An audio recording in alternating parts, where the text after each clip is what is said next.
देखो अगला है एब्सिसिक अम्ल। अब देखिए कि इसकी खोज की थी एडिकेट व कॉल्स ने। एडिकेट व कॉल्स ने की थी किससे? कपास के पुष्प कलिकाओं से एडिकेट व कॉल्स ने की थी। ये क्या करता है कि कोशिका विभाजन को रोकता है। कोशिका विभाजन को क्या करता है? रोकता है। इसलिए इसे वृद्धि रोधक हार्मोन कहते हैं। इसलिए इसे क्या कहते हैं? वृद्धि रोधक हार्मोन कहते हैं। तो लिखिए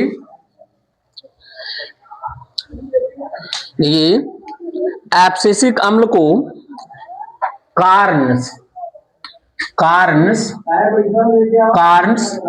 व एडिकेट ने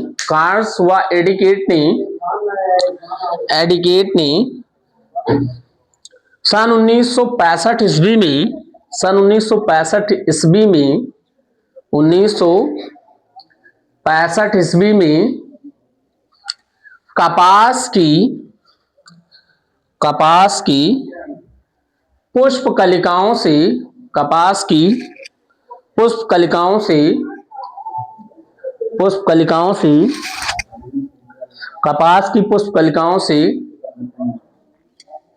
इसे पृथक किया था। कपास की पुष्प कलिकाओं से इसे पृथक किया था। यह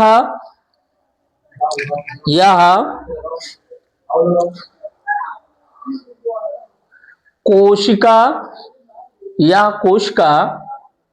विभाजन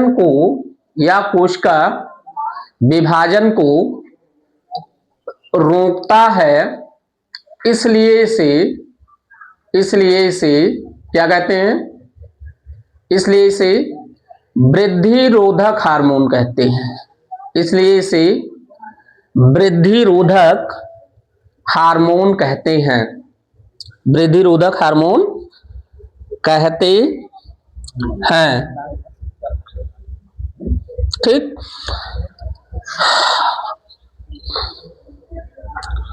ठीक है। इसके साथ साथ या कलियों में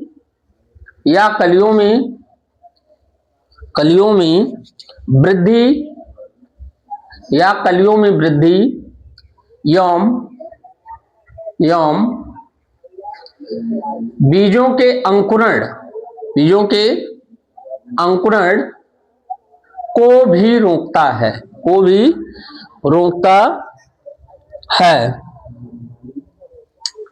दूसरा देखिए, दूसरा हमारा क्या है? दूसरा है एथिलीन। इसकी खोज देखिए किसने की थी? बर्ग ने की थी। कब की थी? 1962 ईस्वी में। ये क्या है? गैसीय अवस्था में पाया जाने वाला प्राकृतिक हार्मोन है।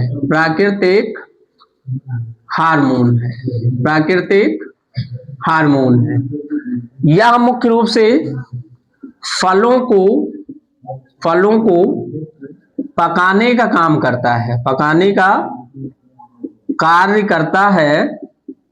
इसलिए इसे फलों का पकाने वाला हार्मोन भी कहा जाता है। दूसरी बात, यह भी कोशिका विभाजन को रोकता है। इसलिए इसे भी वृद्धि रोधक हार्मोन कहते हैं। इसे भी वृद्धि रोधक हार्मोन कहते हैं। ठीक है। मतलब क्या है? देखिए एथिलीन जो है, इसकी खोज बर्ग ने की 1962 ईस्वी में की। इसका प्रमुख कार्य क्या है? ये फलों को पकाने में सहायता प्रदान करता है। इसलिए इसे फलों का पकाने वाला हार्मोन भी कहा जाता है। यह भी कोशिका विभाजन को रोकता है। इसलिए इसे वृद्धि रोधक हार्मोन के अंतर्गत रखा जाता है। तो लिखिए एथिलीन एकमात्र ऐसा हार्मोन है, एथिलीन एकमात्र ऐसा हार्मोन है जो जो प्राकृतिक रूप से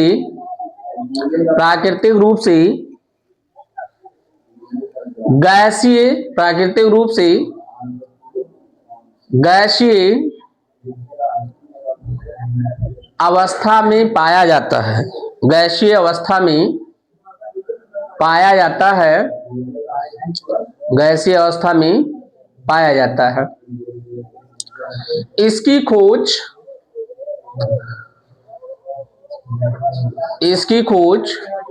1962 ईस्वी में, इसकी खोज 1962 ईस्वी में बर्ग नामक वैज्ञानिक ने किया था। 1962 ईस्वी में बर्ग नामक वैज्ञानिक ने किया था, बर्ग नामक वैज्ञानिक ने किया था। ठीक, बर्ग नामक वैज्ञानिक ने किया था। यह फलों को पकाने का कार्य करता है, या फलों को पकाने का कार्य करता है, इसलिए इसे फल पकाने वाला, इसलिए इसे फल पकाने वाला हार्मोन कहते हैं, फल पकाने वाला हार्मोन कहते हैं।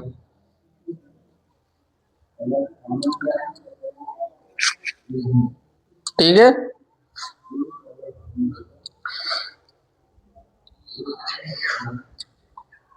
फल पकाने वाला हार्मोन कहते हैं। इथेफोन, एक नोट करके इसमें लिख लेंगे, इथेफोन, इथेफोन यानी 2-क्लोरो-एथिल फास्फोरिक एसिड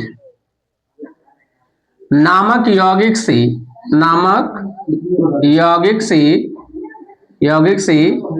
एथिलीन गैस निकलती है। कौन सी गैस?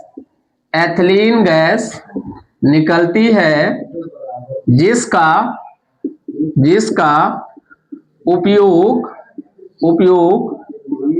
आम, केला आदि फल को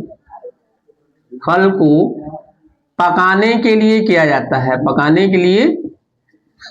मतलब जो आर्टिफिशियली तरीके से हम लोग फल पकाते हैं ना, उस फल पकाने में कौन सा कंपाउंड यूज करते हैं? इथेफोन। और इस इथेफोन का नाम क्या है? 2-क्लोरो-एथिल फास्फोरिक एसिड। और इससे हमारा क्या निकलता है? Ethylene gas. और यही एथिलीन गैस फलों को पकाने में सहायता प्रदान करता है। ठीक है, लिखो इतना। तो देखो, जैसे हमारे पास क्या है कि कोई भी पौधा है, तो पौधा एक स्थान से दूसरे स्थान तक नहीं जा सकता है, लेकिन उसके भाग जो हैं वो एक स्थान पर रहते हुए भी गति कर सकते हैं। तो उसी गति को कौन कौन सी गतियां होती हैं? 2 गतियां होती हैं, एक अनुवर्तनी गतियां होती हैं, एक अनुकुंचन गतियां होती हैं। तो देखिए, अनुवर्तनी गतियां का मतलब कि जैसे मान लीजिए एक हमारे पास कोई पौधा है, एक कोई क्या है? पौधा है, और यह पौधा अगर क्या हो जाए कि कोई वाह्य कारक के कारण इसमें गति हो जाए। जैसे मान लीजिए इधर से सूर्य है, सन है, सूर्य, अब ये पूरा का पूरा पेड़ जो है वो सूर्य की ओर क्या हो जाए? झुक जाए। तो इसका मतलब क्या है कि ये सूर्य के प्रकाश के तरफ गति कर रही है। इसका मतलब पौधों की ऐसी गतियां जो बाह्य कारक के द्वारा प्रभावित होती हैं, उसे कौन सी गतियां बोलती हैं? अनुवर्तनी गतियां कहते हैं। मतलब कि ऐसी गतियां जो पौधों में किसी बाह्य कारक के द्वारा प्रभावित होती है, उसे क्या बोला जाता है? अनुवर्तनी गतियां। तो हेडिंग बनाएंगे पौधों में गतियां, तो लिखेंगे पौधे पौधे अपने स्थान पर स्थित रहते हैं। पौधे अपने स्थान पर स्थित रहते हैं, परंतु उनके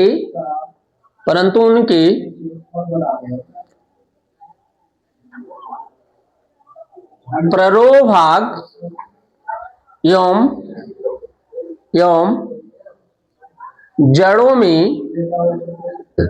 जड़ों में गतियां होती रहती हैं, परंतु उनके प्ररोभाग एवं जड़ों में गतियां होती रहती हैं। जड़ों में गतियां होती रहती हैं। ये गतियां दो प्रकार से होती हैं। एक कौन? अनुवर्तनी गतियां, और दूसरा कौन सा? अनुकुंचन गतियां। अनुकुंचन गतियां। तो पहली हेडिंग बनाएंगे क्या? अनुवर्तनी गतियां। पहला बनाएंगे क्या? अनुवर्तनी गतियां।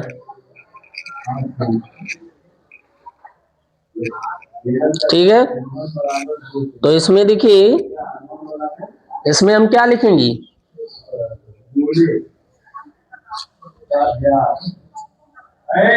ठीक है, अब देखिए अनुवर्तनी गतियां जो होती हैं, अनुवर्तनी गतियां मतलब ऐसी गतियां जो बाह्य कारक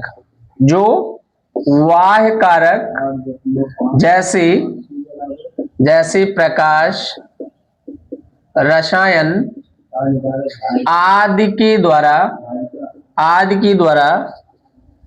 प्रभावित होती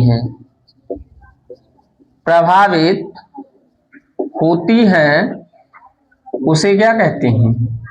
उसे अनुवर्तनी गतियां कहते हैं। जिसमें हम लोगों को क्या क्या पढ़ना है? जैसे देखिए, पहला पढ़ना है प्रकाशानुवर्तन, फोटोट्रॉपिज्म। दूसरा है गुरुत्वानुवर्तन। तीसरा है रसायनानुवर्तन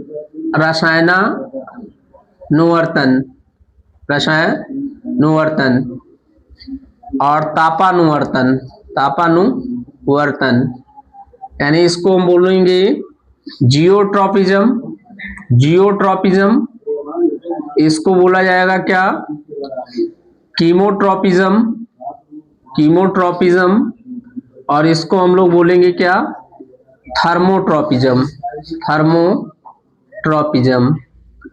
तो देखिए, जैसे आपके पास प्रकाशानुवर्तन है, तो प्रकाशानुवर्तन का मतलब क्या है? जैसे कुछ पौधे हैं और वो पौधे क्या है कि प्रकाश जिधर से आ रहा है उधर से ही वो क्या हो जाता है, उधर झुक जाता है। तो इसका मतलब क्या हुआ कि जैसे पौधा है, तो पौधे के दो भाग हैं। मुख्यतः पौधे के कितने भाग हैं? दो भाग हैं। तो दो भाग में एक देखिए क्या है, एक हमारा है जड़ तंत्र और दूसरा होता है प्ररोह भाग। प्ररोह भाग में दो चीजें होती हैं, एक होता है तना और एक होता है क्या? पत्ती। दो चीजें होती हैं। तो यहां देखिए कि सूर्य के प्रकाश की ओर कौन गति करता है? प्ररोह भाग।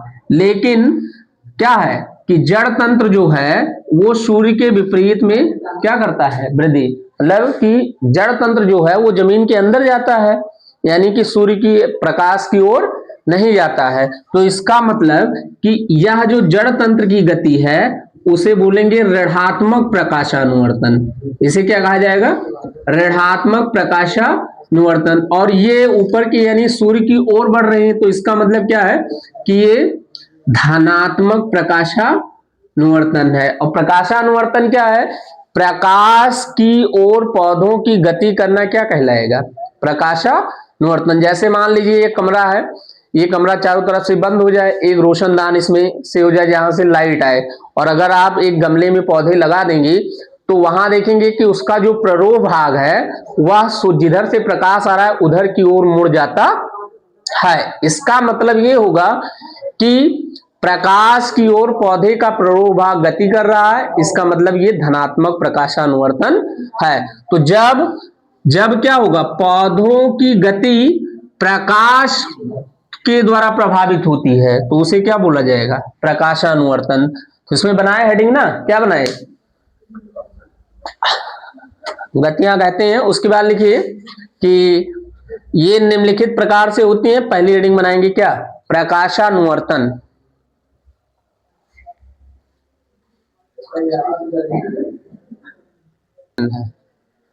देखिए प्रकाशानुवर्तन में जब पौधे के किसी अंग की गति, जब पौधे की किसी अंग की गति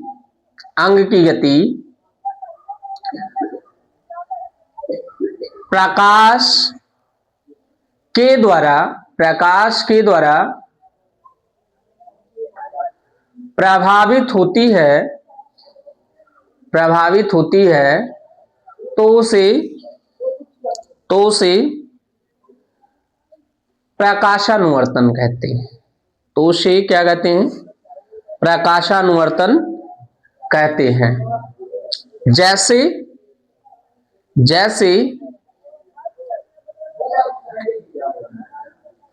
तने एवं पत्ती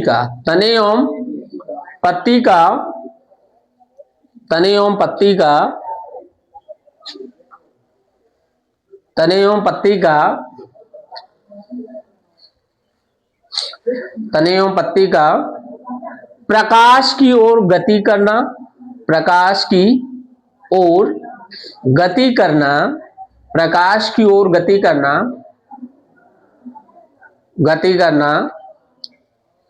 धनात्मक प्रकाशानुवर्तन कहलाता है।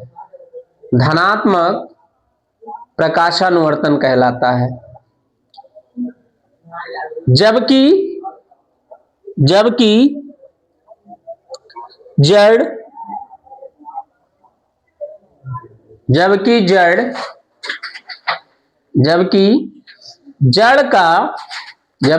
का प्रकाश की विपरीत गति करना, जड़ का प्रकाश के विपरीत गति करना ऋणात्मक प्रकाशानुवर्तन कहलाता है। ऋणात्मक प्रकाशानुवर्तन कहलाता है। अब देखिए, अभी इतना बड़ा लैंग्वेज नहीं लिखेंगे, शॉर्ट में करते हैं सब। अब देखिए अगला क्या है? गुरुत्वानुवर्तन। मतलब देखो गुरुत्वानुवर्तन में क्या होगा? गुरुत्वानुवर्तन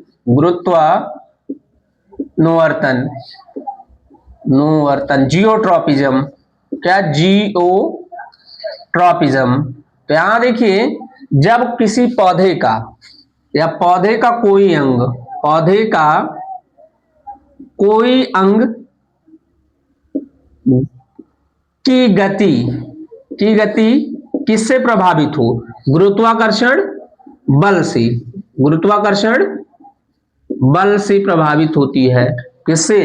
गुरुत्वाकर्षण बल से प्रभावित होती है तो उसे क्या बोला जाता है? तो उसे बोलते हैं हम लोग क्या? गुरुत्वानुवर्तन। मतलब क्या? गुरुत्वाकर्षण बल क्या है? तो पृथ्वी के द्वारा लगाया जाने वाला एक प्रकार का ये क्या होता है? आकर्षण बल होता है। इसीलिए सब लोग इस पर टिके हुए हैं, गुरुत्वाकर्षण बल की वजह से। सांप के बीच में गुरुत्वाकर्षण बल पाया जाता है तो ये क्या है? प्रभावित करता है। ठीक, तो उसे क्या बोला जाता है? तो उसे गुरुत्वानुवर्तन। जब पौधे का कोई अंग या किसी अंग की गति किसके द्वारा प्रभावित हो? गुरुत्वाकर्षण बल के द्वारा प्रभावित हो तो उसे कहा जाएगा गुरुत्वानुवर्तन। अब आप देखिए जैसे एक पौधा है तो उस पौधे में आप क्या देख रहे हैं कि इस पौधे में प्ररोह भाग यानी तना और पत्ती ये क्या है, गुरुत्वाकर्षण के विपरीत दिशा में जा रहा है ना, ऊपर की ओर जा रहा है, और गुरुत्वाकर्षण बल नीचे की ओर लगता है ना, तो इसका मतलब कि जब ये प्ररोह भाग ऊपर की ओर गति कर रहा है, इसका मतलब गुरुत्वाकर्षण बल के विपरीत दिशा में गति कर रहा है, इसलिए इसे क्या बोलेंगे, ऋणात्मक ऋणात्मक गुरुत्वानुवर्तन। कौन सा, ऋणात्मक गुरुत्वानुवर्तन। और जड़ देखिए, जड़ नीचे की ओर गति कर रहे हैं, यानी गुरुत्वाकर्षण बल की ओर गति कर रहा है, इसलिए इसे क्या बोला जाएगा, धनात्मक गुरुत्वानुवर्तन।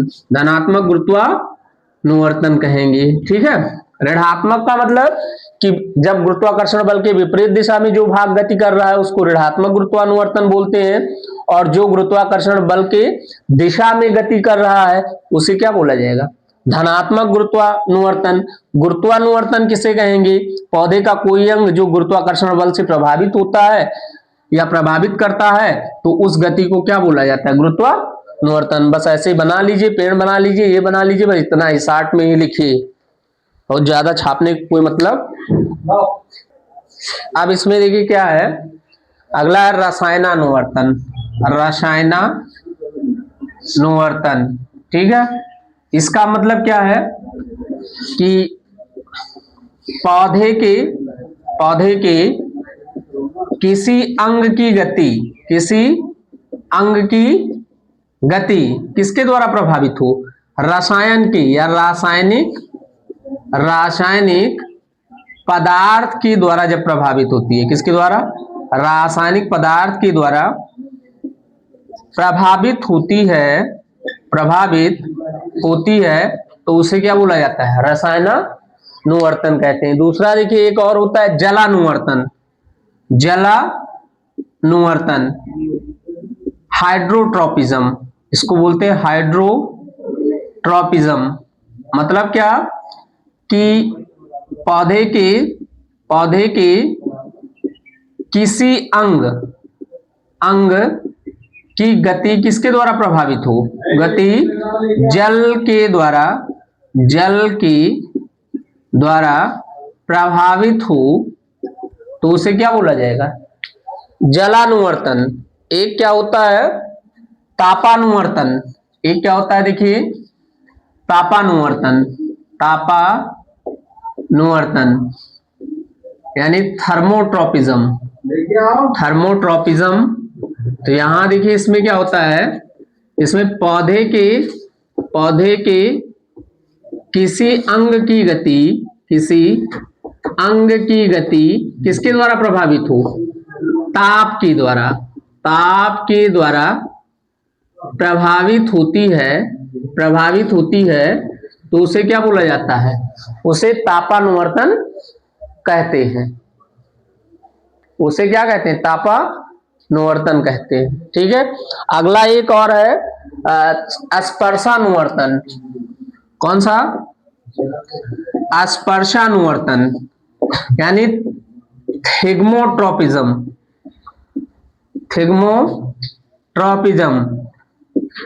यानी कि पौधे के किसी अंग की गति किसके कारण हो, स्पर्श करने या छूने के कारण हो तो क्या कहलाएगा, स्पर्शानुवर्तन। यानी देखिए रसायनानुवर्तन, पौधे के किसी अंग की गति रासायनिक पदार्थ के द्वारा जब प्रभावित होगी तो उसे क्या बोला जाएगा, रसायनानुवर्तन। जलानुवर्तन में क्या है कि जैसे किसी पौधे का कोई भी अंग है, अगर वो जल के कारण क्या हो रहा है, गति कर रहा है उसका कोई अंग, तो उसे जलानुवर्तन बोलेंगे। स्पर्शानुवर्तन मतलब अगर पौधे का किसी अंग को छू लिया जाए या स्पर्श कर लिया जाए तो उसकी ओर अगर वो गति कर जाए, जैसे छुई मुई है, छू लिए तो मुरझा गया ना, ऐसे गिर जाता है उधर की ओर, तो स्पर्श करने के कारण जो पौधे के किसी अंग में गतियां होती हैं उसको क्या बोला जाता है, स्पर्शानुवर्तन। तापानुवर्तन क्या होता है कि पौधे के किसी अंग की गति जो होती है ताप के द्वारा प्रभावित होती है तो उसे क्या बोला जाता है, तापानुवर्तन। बस ये ऐसे लिख लीजिए छोटा छोटा। अनुवर्तन में देखिए क्या, वो स्पर्शानुवर्तन में जैसे आप इसका देख सकते हैं, ऐसे देखते हैं कद्दू, देखो कद्दू वद्दू है ना। तो इसमें देखिए कि जब ये कहीं क्या है वृद्धि कर रहा होता है तो इसमें प्रतान निकलते हैं, ये ऐसे ऐसे ऐसे होता नहीं है। तो देखिए अगर कहीं से कहीं स्पर्श, मान लीजिए ये क्या है, कोई क्षण है, कोई भी क्षण है, चाहे वो कोई लकड़ी हो या कुछ भी हो, और उससे अगर ये जाएंगे तो क्या होगा, इसी पर ये क्या हो जाते हैं, लिपट जाते हैं, उसी को लपेट लेते हैं। तो स्पर्श होने के कारण ये गति हो रही है, इसीलिए इसे स्पर्शानुवर्तन भी कहा जाता है। दूसरा देखिए हम लोग अभी पढ़ रहे थे कौन सा, अनुवर्तनीय गति। अब दूसरा हमको पढ़ना है क्या, अनुकंचनी गति। तो दूसरा हेडिंग बनाएंगे हम लोग क्या, अनुकंचनी गति, नास्टिक मूवमेंट, अनुकंचनी गतियां। कौन सा, अनुकुंचनी गतियां, अनुकुंचनी गतियां, या इसको हम लोग क्या बोलते हैं, नास्टिक मूवमेंट, नास्टिक मूवमेंट लिखेंगे। ऐसी गतियां, ऐसी गतियां जो, ऐसी गतियां जो पौधों को बाह्य उद्दीपन, बाह्य उद्दीपन, बाह्य उद्दीपन या बाह्य उद्दीपन या बाह्य कारक, बाह्य कारक के द्वारा, बाह्य कारक के द्वारा प्रभावित नहीं किया, प्रभावित नहीं किया जाता है, प्रभावित नहीं किया जाता है, उसे उसे उसे अनुकुंचनी गतियां कहते हैं, उसे अनुकुंचनी गतियां कहते हैं। कौन सी गति बोलेंगे, अनुकुंचनी गति कहते हैं। ठीक है। अब उसके बाद हम लोगों को पढ़ना है मनुष्य में तंत्रिका तंत्र, मनुष्य में तंत्रिका तंत्र, मनुष्य में तंत्रिका तंत्र, nervous system in, nervous system in human, nervous system in human, मनुष्य में, बस ज्यादा कहां हुआ है अभी।